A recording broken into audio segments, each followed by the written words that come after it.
Hans Mokin Niemann memang gagal ke turnamen kandidat.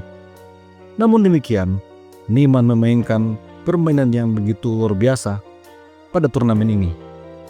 Kedepannya kemungkinan besar Niemann bisa lolos melalui jalur Piala Dunia. Pada kesempatan kali ini kita akan melihat bagaimana Niemann mengalahkan Yagiskan Erdoğmuş, pecatur yang menjadi perhatian Magnus.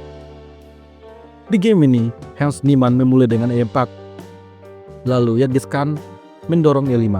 Setelah kuda F3, Yagis mengimbangkan kuda F6. Petrov defense. Kuda makan pion, pion ancam kuda, kuda mundur, kuda makan pion. Selanjutnya D4, lalu D5 sesuai dengan teori. Dari posisi ini, Hans Mokin Niemann mengimbangkan gajah D3, lalu kuda C6 menekan pion. Setelah Niemann rokade, Yagiskan memberikan pining pada kuda. Ancaman selanjutnya adalah gajah makan kuda sehingga kuda bisa makan pion. Oleh karena itu, Hans Niemann memainkan langkah antisipasi C3, memberikan perlindungan pada pion D. Lalu, Yagiskan mendorong F5. Kemudian Niemann mengimbangkan kuda B ke petak B2. Setelah menteri F6, menteri A4 memberikan pining pada kuda hitam. Di posisi ini, Yagiskan Erdoğmuş rokade di sayap menteri.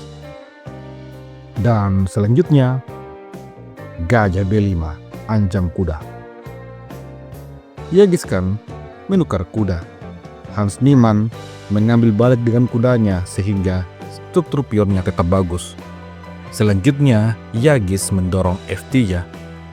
Lalu, Hans Mokin Niemann mengontrol petak E1. Dengan demikian, lajur E dikuasai oleh bentengnya. Pada langkah selanjutnya, Yagiskan memainkan langkah yang tidak begitu akurat. Dia memilih untuk mendorong pion ke petak F3. Di posisi ini, langkah terbaik untuk putih adalah gajah makan kuda. Namun demikian, Hans Mokin Niemann memainkan langkah yang tidak akurat. H3 mengusir gajah. Di posisi ini, menurut engine, pion makan pion adalah langkah terbaik. Tentu saja, langkah itu sangat sulit untuk dilihat. Yagiskan memainkan langkah yang tidak begitu benar. Gajah mundur ke petak H5. Dan seperti terlihat, evolution bar menunjukkan bahwa hitam jauh lebih unggul. Hans Niemann selanjutnya menukar gajah dengan kuda. Lalu Yagiskan mengambil gajah dengan pion. Setelah itu, benteng ancam gajah. Dari posisi ini, Yagiskan coba memainkan menteri G6, memberikan ancaman skakmat. Namun setelah G3, pertahanan putih baik-baik saja. Selanjutnya, Yagiskan mengimbangkan gajahnya menyerang benteng.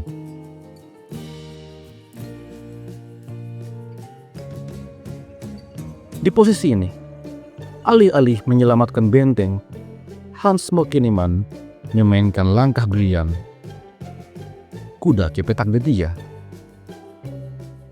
Apabila sekarang gajah makan benteng, maka ada balasan kuda C5, ancaman skakmat dalam 2 langkah.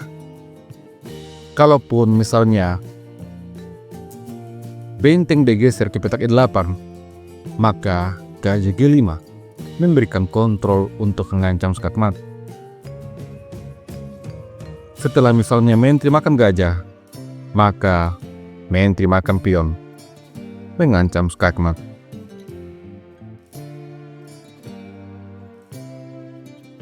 Putih dipastikan akan menang.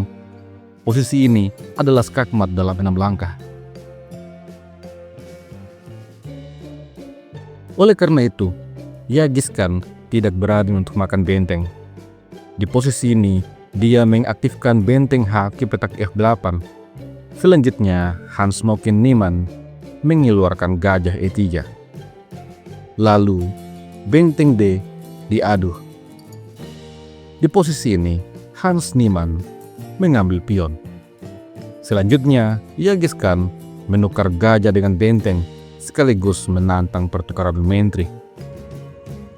Akan tetapi, semua ini berada dalam kalkulasi Niemann.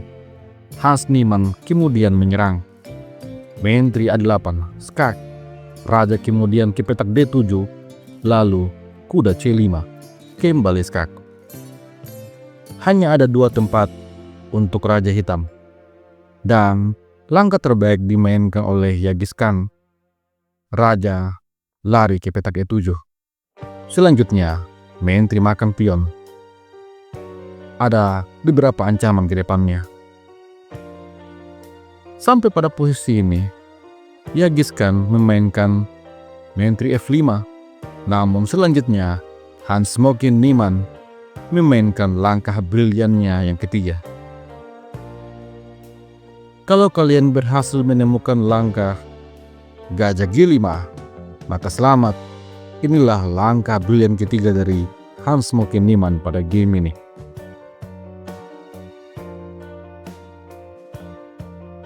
Genghis Khan Erdogmus yang sudah tertinggal waktu mencoba untuk bertahan dengan benteng F6 menutup skak. Namun selanjutnya, pion makan pion. Benteng tidak bisa kemana-mana. Di posisi ini, Genghis Khan mengambil gajah dengan menteri. Namun selanjutnya, pion makan benteng. Skak pun terjadi. Genghis Khan belum menyerah. Dia mencoba dengan pion makan pion. Namun setelah itu, Genghis Khan memutuskan untuk menghentikan permainan. Bagaimanapun juga, tidak ada kesempatan bagi hitam untuk menang. Apabila permainan dilanjutkan, maka putih akan aktifkan benteng ke petak T1, skak. Setelah raja lari ke petak F8, maka benteng makan benteng, skak. Apabila raja lari, maka benteng G8, skak ster.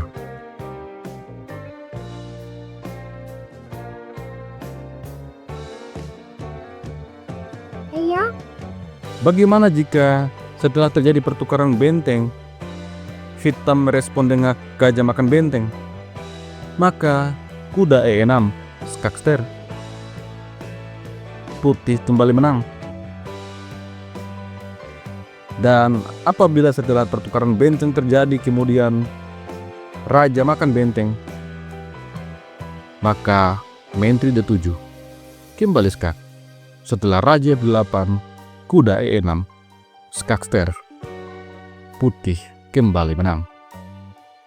Sebuah game yang sangat luar biasa di mana Hans Niemann menang hanya dalam 26 langkah dan memainkan 3 langkah brilian.